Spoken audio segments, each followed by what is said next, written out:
محترم سران دولت ها و رهبران هیئت ها، محترم دبیر کل، محترم رئیس مجمع عمومی سازمان ملل، حاضرین گرامی، شما را در این همایش مهم تاریخی شادباش گفته سپاس عمیق خود را جهت اشتراک فعالتان در روند آمادگی آن ابراز می‌نمایم.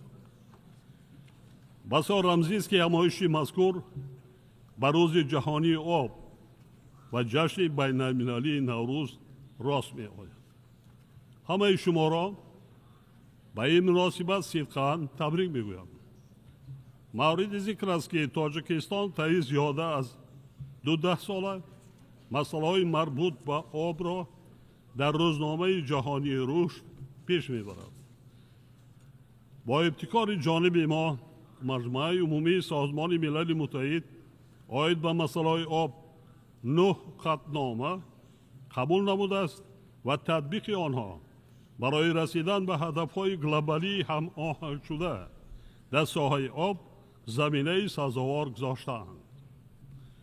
البته در پیشبرد چنین هدف‌های گلوبالی دولت‌های عضو و نهادهای سازمان ملل متحد از جمله اعضای گروه دوستان آب نقش مهمی بازند.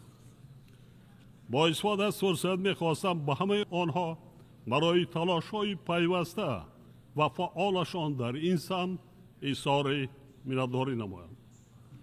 خانم‌ها و جنابان، چنانکه می‌دانید امروز ذخیره‌های آب زیر تاثیر عمیق تهدید و خطرهای گوناگون قرار دارند که به تمام ساحه‌های حیات مردم بخصوص به امنیت آزقواری، تولید نیروی سبز و پایداری طبیعت بی تأثیر نمی‌ماند.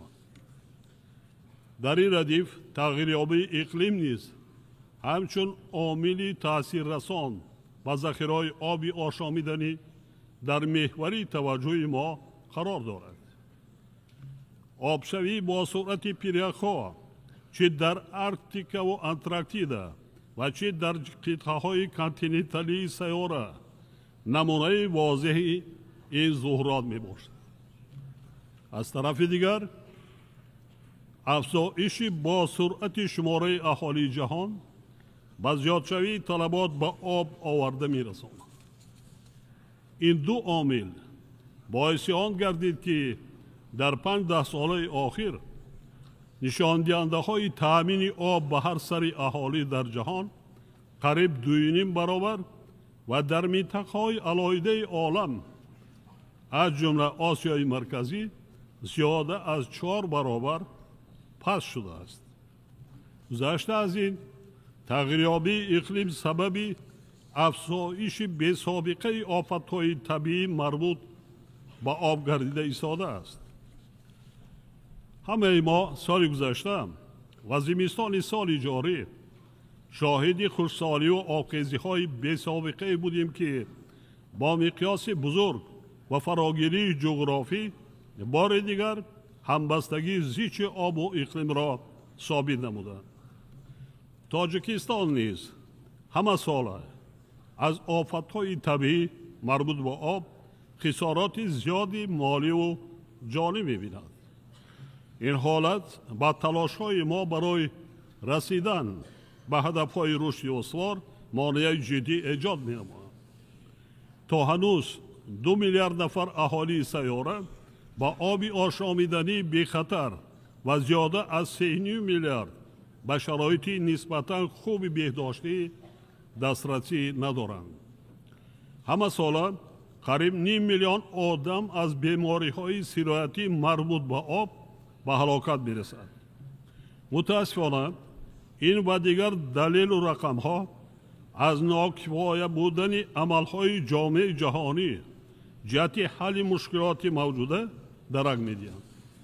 محض به همین خاطر در روند آمادگی به کنفرانس ما با پادشاهی نیدرلند و شریکانمان از سازمان ملل متحد توجه اساسی را به گرفتن عهده‌داری‌ها جهت صورت بخشی به عمل‌ها برای نائل گردیدن به هدف‌های رشد مربوط به آب روانه نمودیم.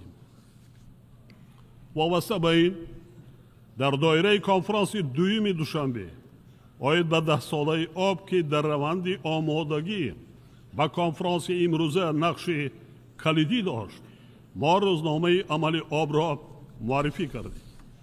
حاضرین گرامی، ما با تلاش‌های همگرایانه در حل مسائل آب و اقلیم در دایره سازمان ملل متحد از جمله ضمن تطبیق سال بین المللی حفظ پریخ‌ها که با تشبث تاجیکستان ماه دکبر سال گذشته از جانب مجمع عمومی سازمان ملل اعلان گردید ادامه خواهیم بخشید. در این زمینه سال 2025 ما کنفرانس بین المللی سطح بلند را در موضوع حفظ پریخ‌ها در شهر دوشنبه برگزار میکنیم. تاجیکستان که در حدودش 60% ذخیره‌های آب منطقه آسیای مرکزی تشکل می‌یابد، در دایره ریاست کشور در فاند بین المللی نجات ارال تلاش‌های خود را برای باز هم گسترش دادن همکاری‌ها در آسیای مرکزی در ساحه آب تقویت خواهد داشت. در سطح ملی ما امکانیت‌های خود را با آن روانه می‌سازیم که تا سال 2025 اصلاحات ساحه آب کشور را پوره عملی نموده مدیریت همگرایانه ذخیره‌های آب را به طور کامل برآوریم. ما استراتژی ملی کشور را در ساحه آب طبق طلبات و استانداردهای امروزه تهیه می‌نماییم. جهت دسترسی پوره اهالی کشور با آبی با صفت آشامیدنی و شرایط بهداشت تا سال 2030 برنامه ملی هدفناک تهیه می‌گردد که در دایره آن ما تصمیم گرفتیم حجم مبلغ‌داری را زینه به زینه 2 برابر زیاد نماییم. در جمهوری تاجیکستان 98% نیروی برق در نیروگاه‌های برقی آبی استحصال می‌شود و این در حالی است که ما همگی 5% ظرفیت‌های هیدروانرژتیکی کشورمان را از خود کرده‌ایم. بنابراین ما تصمیم گرفتیم که اقتدار نیروگاه‌های برقی آبی خود را تا سال 2050 2 برابر افزایش داده در رشد اقتصادی سبز سهم مناسب گذاریم.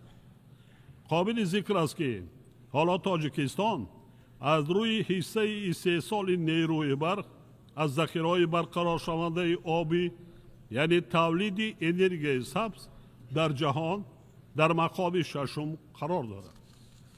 دوستان گرامی، کنفرانس امروزه باید بیشتر از لحاظ مساعدت و درک درست تهدیدها و مشکلات ساحه اینچنین دریافت راه‌حل‌های مؤثر و ثمره‌بخش در تاریخ ثبت گردد.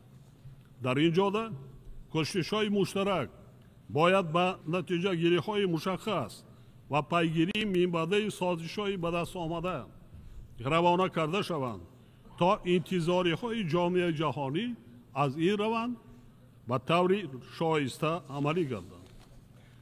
با در نظر داشت این و با مقصد نظارت پیوسته روند عملی گردانیدن عهده‌داری‌های گرفته شده پیشنهاد می‌نمایم که کنفرانس نوبتی سازمان ملل متحد آید به مسائل آب در جنبست 10 ساله بین المللی عمل آب سال 2028 در تاجیکستان برگزار کرده شد. جهت اجرای عمل و عهده‌داری‌های مذکور بخصوص تطبیق روزنامه عمل آب ما پیشنهاد می‌نماییم که روند آب دوشنبه همچون پلتفرم پیگیری وسیع استفاده کرده شود. اطمینان کامل دارم که تلاش‌های دستجمعانه و عهده‌داری و عمل‌های نوی ما در دایره این کنفرانس و تطبیق نتیجه‌های آن ثمره‌ای دلخواه خواهند داد. دوستان ارجمند، آب سرچشمه اساسی حیات محسوب می‌یابد. تاجیکستان کشور دارای ذخیره‌های بزرگی آب آشامیدنی میباشد. ما یک مقدار آب را از کوه سریز که در کوهسار تاجیکستان در بلندی 3500 متر واقع می باشد با خود آوردیم.